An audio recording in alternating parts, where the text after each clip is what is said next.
Hello, and welcome to another episode of the Environmental Answers Podcast. My name is Tiana Alame. The goal of this podcast is to give you insight on what's what, getting clarity about our environment, and taking up more physical space.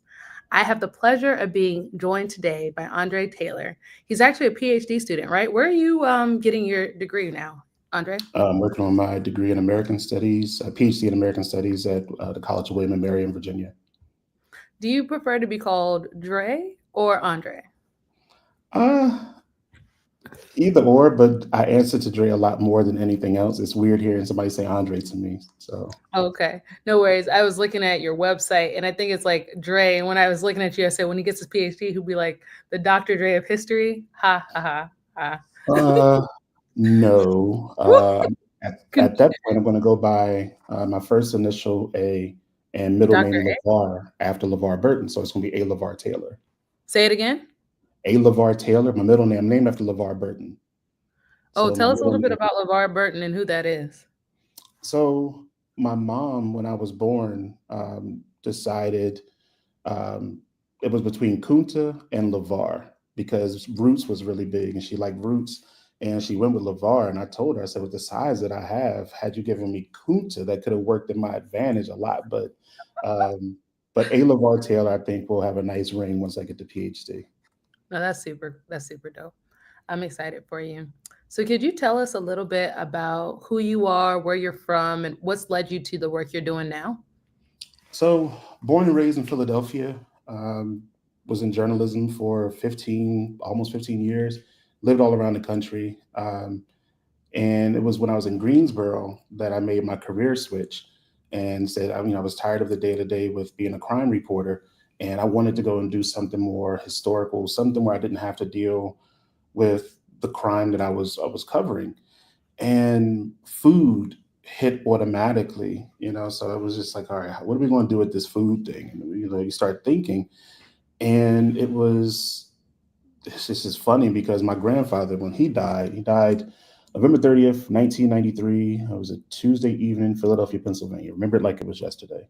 And when he died, the biscuit recipe went with him. And when that happened, I said, wow, never going to have those biscuits again. So as I started to transition from journalism into history, I said, well, what can I do? And that's when I started a project called Black Folk and Our Food, where I go around the country interviewing families that have an unwritten family recipe. And we do an oral history with them and we unpack each ingredient that goes into whatever they're preparing. And this is an effort to understand more about their family historically. Like if you're cooking cabbage, for instance, that was one of the interviews. Did your family grow it? Did they buy it? If they grew it, who taught them how to grow it? When is the harvest? So you're starting to learn more about your family through a meal that exists within your family. Oh, that's beautiful. I'm really appreciative of like one your work. Something that just resonated with me. My grandma actually passed away earlier this year in February. And I know like I once I got to see you speak, I specifically got to see, I think it was like in November or October of last Totally. year. Yeah. Yeah, I was able to actually record because of what you said, her sweet potato pie. Like that's something that we all like and really enjoyed. And because of that, I asked her to talk to me about it. And at the time, my grandma, although she could not see or write, she could still talk. And she talked me through it. So I just wanted to tell you one, thank you live for what you do because, unfortunately you weren't able to get your grandpa's biscuits. Because of you, I was able to get my grandma's sweet potato pie. So thank you for that. You're very welcome. A follow-up question I had specifically about what it is that you do and why you do it. Have you found that, you're able to, for a lot of people like us, to capture this for them? Is that something that you're finding that, and how does that make you feel? It's the most gratifying thing about my work.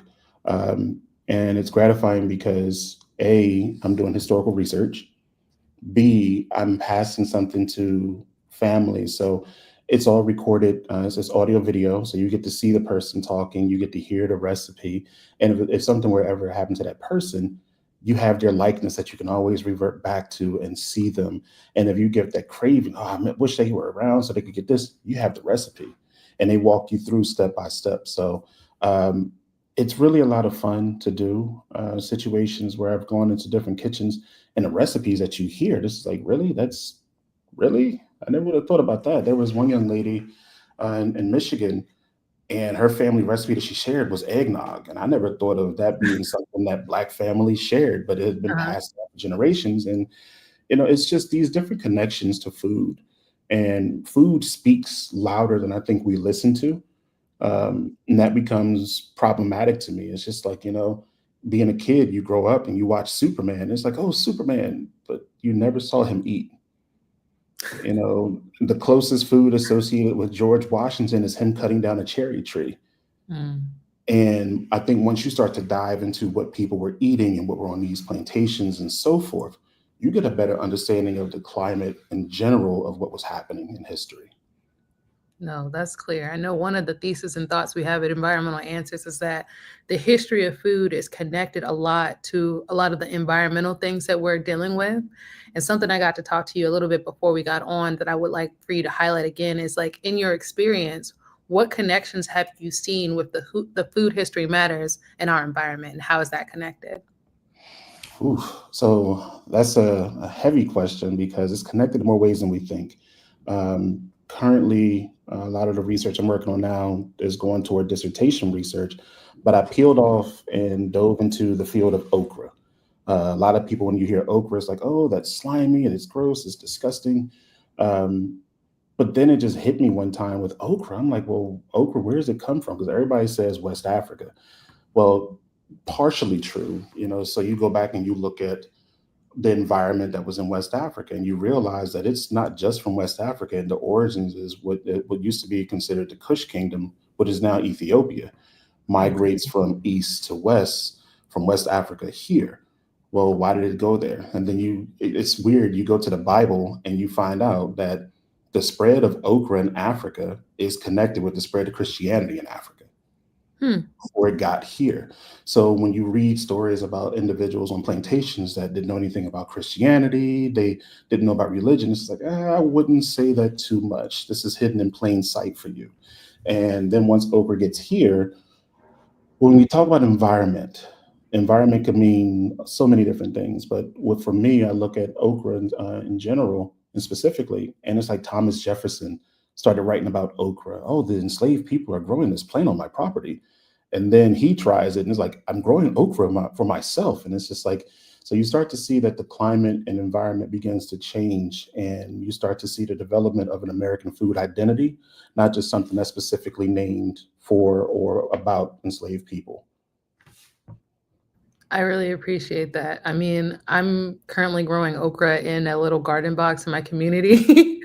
And so I would say I didn't grow up eating a whole lot of okra, but my husband is from Cameroon and he actually introduced me to a different way of having okra. So I grew up and it seemed like they always fried it. Like, and I'm like, Mm. I don't want a fried thing that's slimy in the middle. Like, that's not like what I was feeling.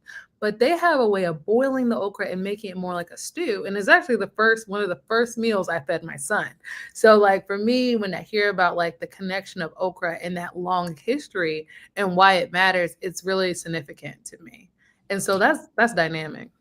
I mean, okra was also exactly what you said, because I will make an okra stew. And I did a class of William and Mary recently. I made okra stew, pepper pot stew, and rice and peas to talk about the food of the enslaved, because it's like when you think about enslaved people, you always hear, oh, they gave them scraps. I wouldn't say they gave them scraps, because how can you give somebody scraps when they're used to using the entire animal? It's not a scrap anymore.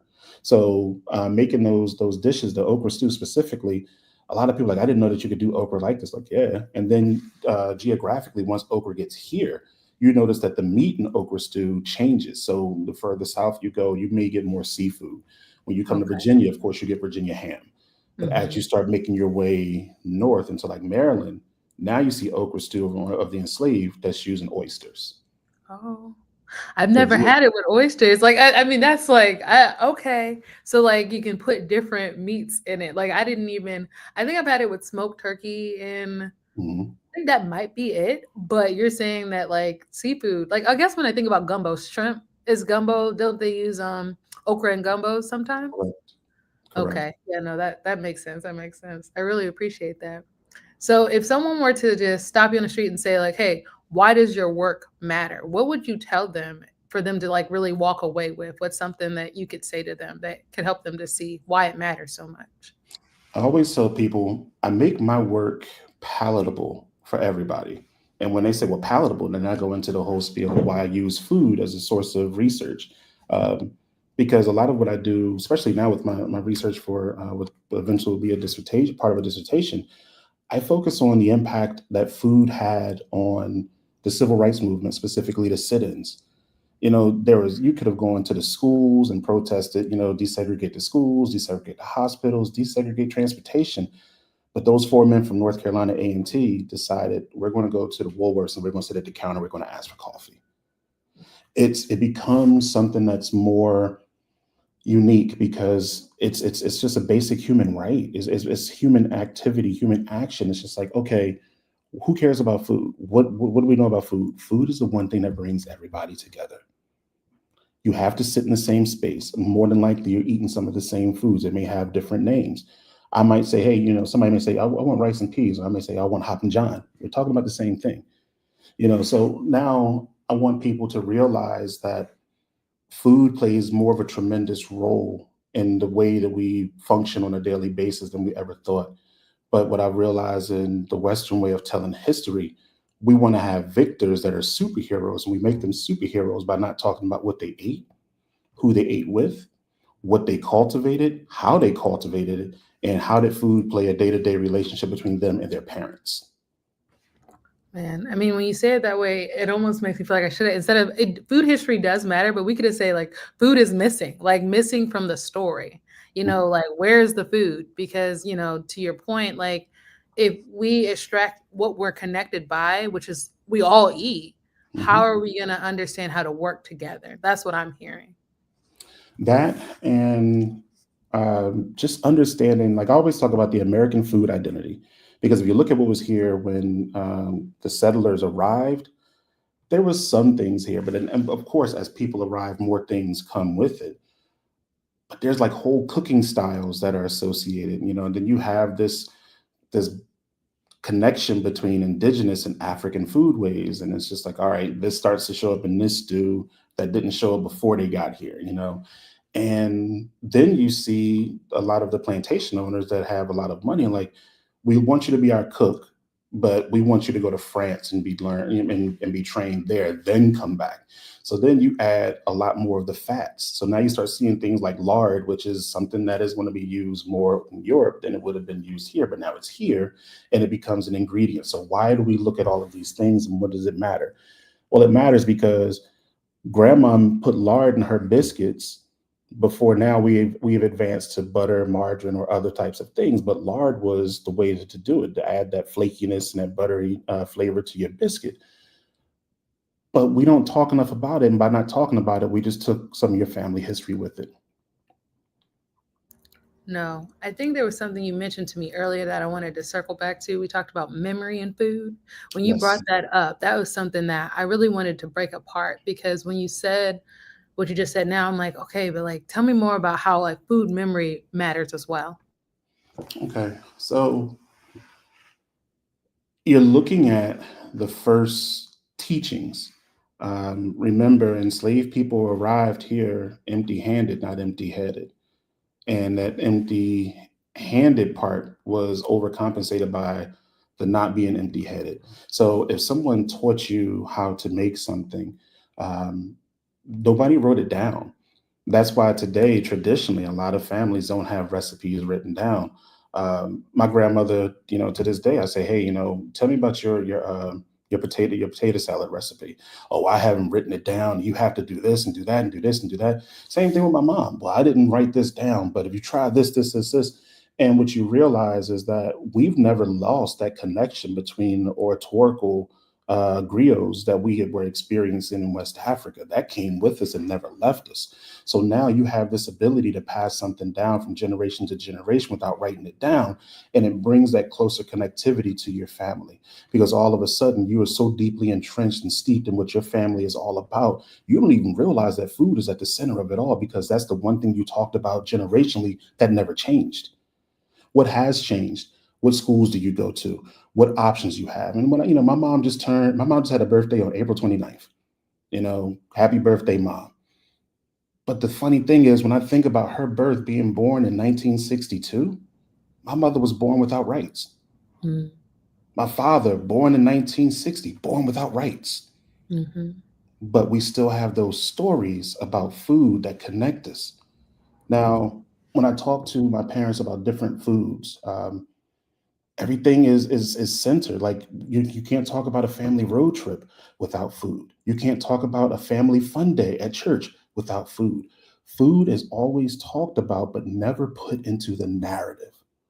And we don't look at it as part of our history, but it is telling us so many things that we're ignoring. Case in point, the okra. Genesis 29. If you look at it, it talks about a food with seeds that was meant to feed many. That's okra. They were talking about okra, and it's just like we're closing our eyes to food, and food is like yelling, "Hello, we're right here," but we're ignoring it. And why are we ignoring it? I don't know, because I think again we're prone to believing we're heroes and heroic because you have Superman, Batman, all these people. You never saw them eat. The forefathers, you don't talk about what they ate. And once you start to dig a little bit, like the same thing with Dolly Madison, working in North Carolina, her gowns had alcohol spilled on them. So it's just like, okay, we knew that from time to time she wanted libations. And one of my favorite foods, it's right in plain sight. Everybody likes, what do you call those things? Um, the pots when you take the pot and the crawfish and the shrimp and the potatoes and you pour it out on the table. Everybody loves those, and it's just like, oh, that's so cool. Like a You seafood love seafood boil, boil. and when you look at the seafood boil, then all of a sudden it's a low country boil. That's the first one, the first iteration you hear, low country boil, and nobody thinks to say, well, what why is that? And if you look at what that is, if you look up Frogmore stew, it's the same exact thing. But what is Frogmore stew? Why is it named Frogmore stew? Oh, that's right. It was founded on the Frogmore plantation in St. Helena Island, South Carolina. Mm. But we're so ignorant to understanding food, we just look at, oh, this is so delicious. This is so, but it's telling you a story. And we have completely turned our ears, eyes, and minds off to learning from the foods that are in front of us. No, that's definitely why food history matters. I wanted you to go back to, you had said this a couple of times, and for some of our listeners and watchers, they may not have thought about food ways. Like when you say the food ways and us not thinking about it, what do you mean by food ways? Well, just the way, like everybody has a set of foods that is traditional to them, for lack of better words. But what foods come off of that? What foods are developed along the way that feed into the culture of the individuals we're talking about? So when I think of African American or well, Black foodways, the first thing I think about is, all right, rice. First and foremost, I think rice first because you had a group of individuals from the West Coast that were brought here specifically to cultivate rice. So there's tons of rice around. But then you think about how okra got here. You think about certain beans. You think about watermelons. You think about sorghum, millet. You think about these different things that traditionally Africans would have used before they came here that somehow brought with them. So this becomes a way of identifying these individuals by the foods that they eat. And so you call it a food waste because these are things that are cultivated and grown, eaten, harvested, so forth. So that's how you define a food wave of a cultural group. Oh, that's helpful. If I was just learning about this today, are there any book resources or movie recommendations you would maybe suggest that I look into or look up so that I could be more connected to food history? I refuse to offer you a movie, but I will tell you Michael Twitty's Cooking Gene. If you read that book, it and I love the way it's written because it's a narrative. Like you see Michael Twitty walking through these areas with family members and ancestors and learning about different elements of food. I think that's a great start. Carney's book called Black Rice, phenomenal book. Forget her first name. I'm drawing a blank on her first name. Her last name is Carney. Black rice is exactly what it sounds like. It talks about the rice culture in South Carolina and how the United States benefited from it and how the enslaved, were specifically brought here to grow this rice.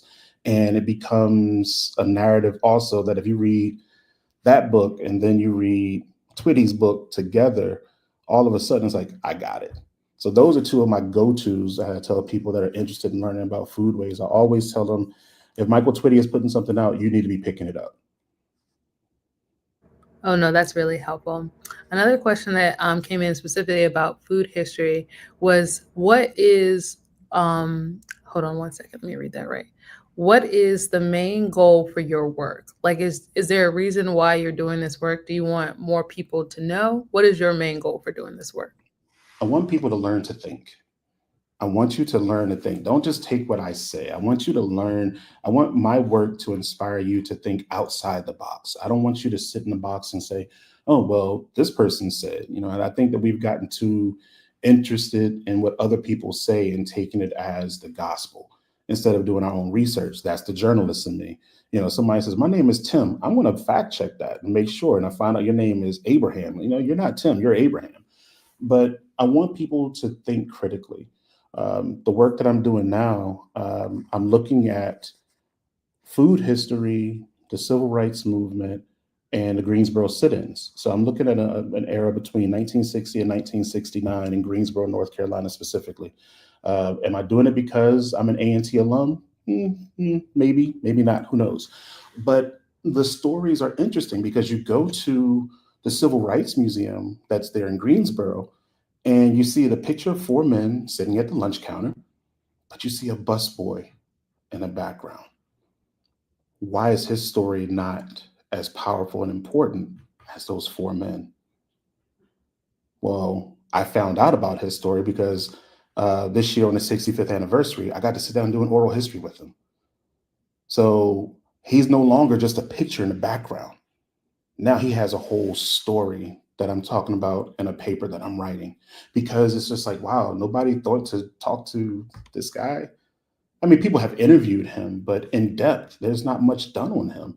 So I want people to look around, see what their surroundings are, and pick things that nobody is talking about and go investigate it and find out something, because you're probably missing out. Like, I mean, had I not interviewed him and recorded that, I would have missed out on a tremendous part, because what he said, like, we talk about blacks not being able to eat in certain spaces. He was one of the first ones to eat at Woolworths, and it was undocumented.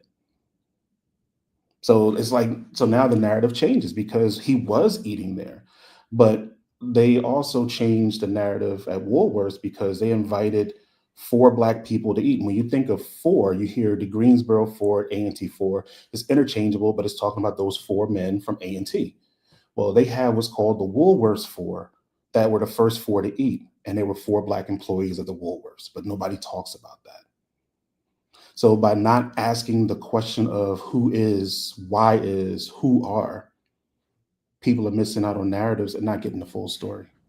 No, I really, really appreciate that. That's something that we are really passionate about. The invitation to think and ask questions and be critical, be an observer is something that you're right. There's, some people feel like they need an invitation. I think you're offering that, an invitation to learn, think, ask questions, be a journalist themselves, but also like learn the history for themselves. I know I'm working on like a historic preservation project in my grandmother's neighborhood, which is something that I'm really passionate about. And I'm learning more about my dad and his childhood, and more about like the people who he grew up with, and maybe a famous dancer lived there and this person lived there. And I never would have thought to do that before, like the invitation to ask. So no, that's really, really dynamic. Another question that came in and is, if you can answer it, it's cool. Like, is there a recipe that you could give us within like 60 seconds or so that maybe we could try that could get us going on our history journey when it comes to food? Something to share. Um, I like pepper pot stew. Pepper. Um, I haven't Pepper heard of pot that. stew. So pepper pot stew, it's more Caribbean rooted. Okay. But if you Google it, there's a Philadelphia version of it. So as a Philadelphian, I'm like, okay, so now you're putting me in the middle of all of this, but it's super simple. The original recipe calls for using beef. So you would saute the beef in the pan first with some type of an oil to build the begin to build the palette of what the flavor is going to be. Then you add in some garlic, some salt, some pepper, and while that's all stewing together, you remove No, you leave the beef in there and then you like pour like some type of a broth in. But that's when you start to add the red chili peppers and you dice those up as small as you can. I would say use 3 to 4. Anything more than that is going to be too peppery and too spicy. But this dish also incorporates using plantain. And what I really love about it is you use plantain, and you use potato, um, and then you take it and you use take some cornmeal and a little bit of hot water and some lard or butter, whatever you choose to use. Make that into a dough and make little balls and make that into dumplings and put that into the soup as well. And then you add in the greenery that you're adding. You're going to use some diced collard greens or some mustard greens, whatever you have access, or you can use both. And you put them into this one pot and you let it all just simmer in together.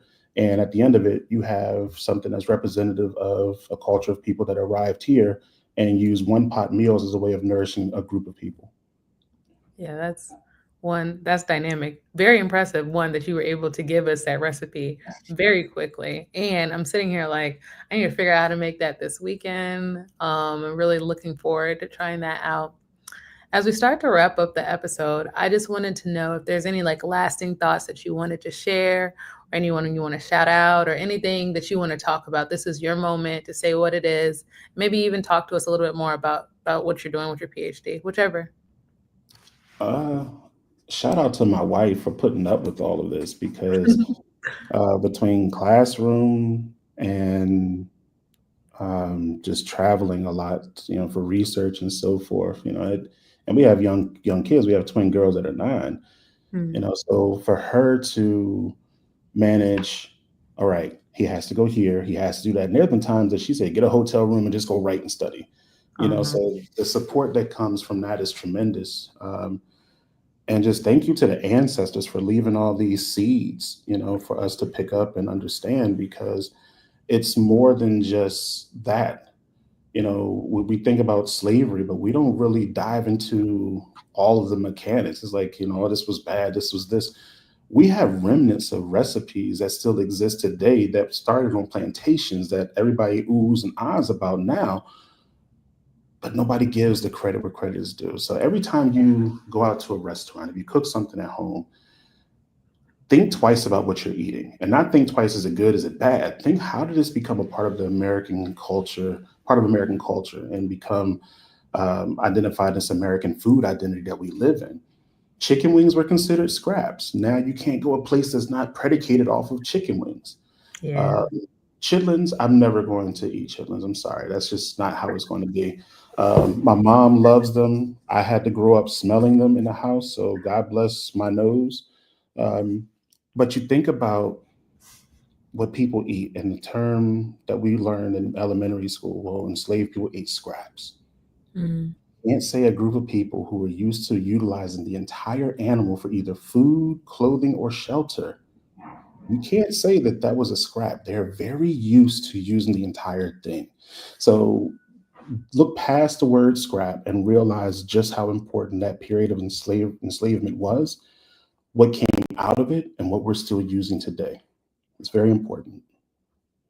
No, thank you. I feel like that's very inspiring. I know for me, that whole phrase of like, they just had to eat scraps, but knowing how resourceful they were with what was considered, and they were using the whole animal. They were being resourceful and making sure they were still making that. You said it's a pepper soup stew. I'm Pepper, like, I'm still pepper pot stew. pepper pasta. I'm still stuck there. I'm like learning so much, and I'm really, really excited on that. Someone wrote great point on the scraps. It's more than just that.